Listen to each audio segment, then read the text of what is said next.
Okay, in this video, what we're going to do is take a look at the hypergraph. To get to the hypergraph, all I need to do is come over here to Window, come down to Hypergraph, and there you go. Now, before we start talking about some of the features available in the hypergraph, we first must understand what it is. Yeah. The hypergraph is a place where we can visualize the two types of graphs available inside of Maya. We've got the DAG, or what is also referred to as the scene hierarchy, and we've got the DG, what is known as the dependency graph, and also referred to as input and output connections. So, how does this look? Well, let's go ahead and right create. now it looks like nothing. Yeah, we have nothing in right the now we scene. have nothing in the scene. So what I'm going to do is create a NURB sphere. Bink. Ooh. The moment I create something, ooh, something appeared. Now let's go and create something else, like a cylinder. Now I have two things. Nice. And now through color coding, I can see something interesting. Wait, let's go ahead and make one more thing. We'll do a torus. Whatever object is selected is yellow. It's being represented back over here. There you go. Right now, we are currently looking at the scene hierarchy graph. Okay. We can select objects quickly inside our hypergraph by simply clicking on that object like such. We can also hold the Shift key down to select multiple objects at one time. So, very simple. And, of course, we can just click off in black space to deselect everybody. Now, what's the difference between the two types of graphs that you can view inside the hypergraph?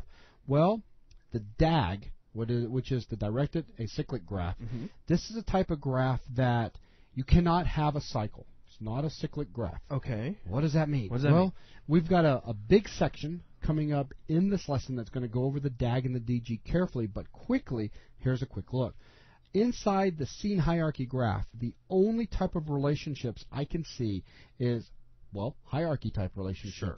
A parent-child. Parent to child. So I'm going to create a parent-child relationship by making my sphere right here the parent of both the cylinder and the torus. And there's a million different ways to do this, and we'll cover this later, all the ways in depth. But I'm going to middle-click, drag-drop my cylinder on top of the sphere. I'm going to middle-click, drag-drop my torus on top of the sphere. And now look at the relationship here. The sphere is my parent. When I select the sphere, everybody lights up green. That does not mean everybody is selected. As a matter of fact, if you remember from the channel box lesson, I can come up here to Object to see everything that's selected. Gotcha. Only the sphere. But everything is indicated here green because when we move our sphere around, these objects are going to go with it. These are child objects. They're children. The parent goes off, the children go with it. If I was to rotate, they rotate around the sphere, around the parent, as if the parent is the center of its universe. Right, and we have some video lessons coming up a little bit later. They're going to go over parenting and how it works in depth. That's correct. So this is the scene hierarchy graph. This is our DAG, if you will. Now what I want to do is take a look at the DG, or the dependency graph. And this is the graph where you get to see all of the nodes, the lower level nodes, that are involved through connections in making the objects you see in the viewport. Okay. So let's pick on somebody simple, the sphere. Okay, so I've selected just the sphere. Now what I want you guys to think about is the following. Over the last few lessons, we sneak a sphere in from time to time, and we start mentioning fancy words like the input node, the sphere, or the shape node, the initial shading group, things like that. Check this out. I'm going to come up here and click this icon right here, input and output connections. It should just simply say the DG, and this could say the DAG, if you will, or the scene hierarchy is fine. So with the sphere selected, I'm going to select this. Ooh, and look what happens. We now see a network that has connections. And boy, let me tell you what, we're going to be talking to you guys about connections like crazy coming up in a little while. Now, just a real quick thing. Why don't you tell them how you navigated your hypergraph like that? Well, I'm navigating it the exact same way that I navigate my orthographic view panels. Okay, so you're just holding down the Alt mouse button, middle mouse button, or Alt mouse button, the Alt key and the middle mouse button, and I can then pan around the view like such. Gotcha. I can also roll my mouse wheel to zoom in and out. That's nice. And then Alt right click to do the same thing. So it's just like inside one of your view panels. Cool. So very good point. So inside the dependency graph, this is a graph where you can have a cyclic condition, where information can feed out of a node that turns back and goes back into that node. I gotcha. Can't do that with a scene hierarchy because a parent can't be a child, and that child can't be its parent. That's confusing. Yeah. See, it's just not allowed. Yeah, a child can't be the parent of its parent. That's right. There you go. That's still confusing. Yeah, it still hurts, my doesn't head. it?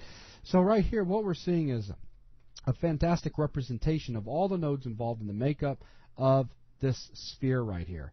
So what I'm going to do is I'm going to switch back over real quick, just so it's not confusing back here inside our view panel. I'm going to switch back over to the DAG, or the scene hierarchy. And I'm going to middle click and drag each of these objects out. So now our scene hierarchy is just comprised of 3 objects that are top level. These are 3 transform nodes. There's no longer any parenting taking place. Nope, none at all. Let's grab our sphere, jump back in the dependency graph. So now let's go ahead and take a look in here and see some of the things we can do. So with the dependency graph, so for my one selected objects, the transform node is still highlighted yellow. I see my input node, and of course, as I select on this, check it out. There's my input node over here with the blueprint type attributes, nice. Radius, start, end sweep, etc.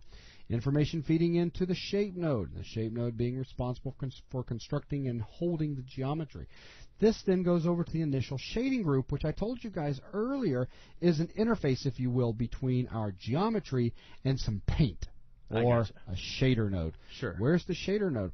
Well, the shader node is not directly related to this network right here. Right. So if I wanted to see that, we can get really fancy here by saying, give me my transform node, and I'm going to shift select my initial shading group node, and then I'm going to come up and I'm going to hit the dependency graph node or button again. Right. This is going to remap my network, and now my network is a bit more involved. So now you're showing the input connections for not only the transform node, but also the shading group node as well. That's right. Check this out. I'm going to lay this guy out just a little bit differently, and I think it's going to make sense to everybody in just a second. So we'll do this.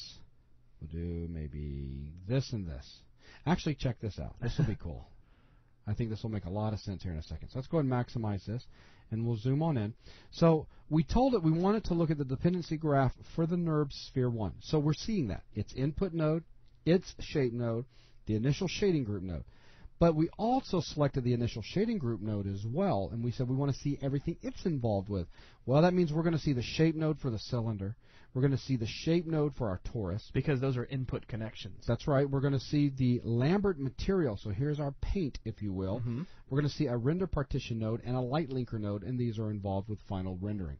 And that's definitely more advanced stuff later on. Right. So that kind of makes sense. So these are our relevant things right now, and here's the paint that's being applied. But since the initial shading group node is the node responsible for providing this default shader to all the pieces of geometry that get added into the scene, that's why our cylinder and our torus show up in here as well. And I was going to mention one thing that we're actually going to focus on a little bit later. The name of this button is Input and Output Connections, and if you're wondering why it's named that, if you take a look at these connections here, we have inputs feeding into the shading group node, designated by these arrows that point inside, like so. We also have output connections pointing out of this node as well, so that's where you're going to get that name. That's why they don't just call it the DG. That's correct. But that's what it is. That's what it is. It is the DG. But if you're wondering where they got that name, that's where they got it. Now, there are a lot of different things that are available inside of the Hypergraph. Of course, across the top, we've got our standard menu bar where we can go in and control what things we can and cannot see.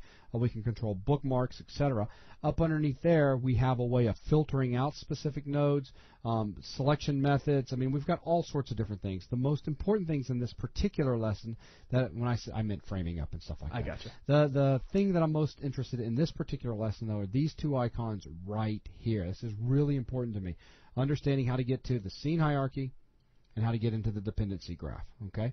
It's that simple. Yeah, and you're going to need to get in and start playing with these just so that you're comfortable with looking at these nodes and connections, because once you really start getting into Maya, you're going to discover that everything in Maya has to do with these nodes and connections, and we'll talk more about that later. That's right. So real quickly, I guess I could just do a couple of these. If I wanted Sure. to frame a selection, bink, I need to have something selected. If That would help. If I wanted to frame all, bink, that'll frame everything up in the scene. So let's go and select something, and then pretend we're lost.